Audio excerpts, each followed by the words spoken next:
कबूतर हो जातनी देखे संदेशा पगली के लेके।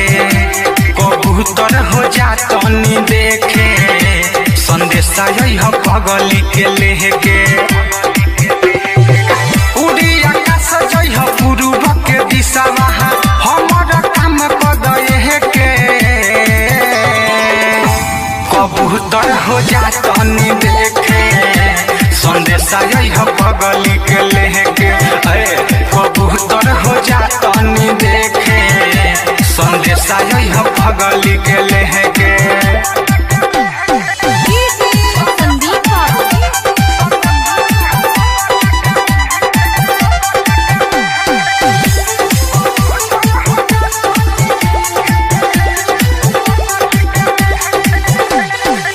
कितना दीना हो बात कहिला भइल, देखो ना हालत कैसन हो गइल।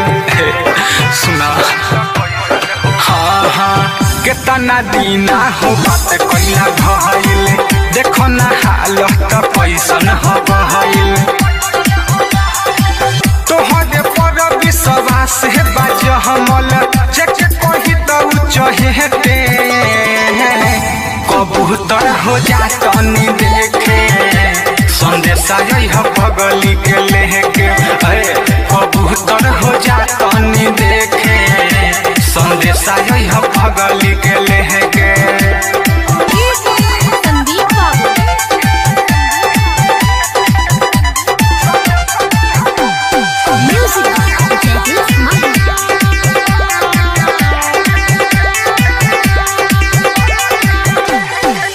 देरी लगई हो नहाली से आई हा हमारा पगली के खबर बताई हा।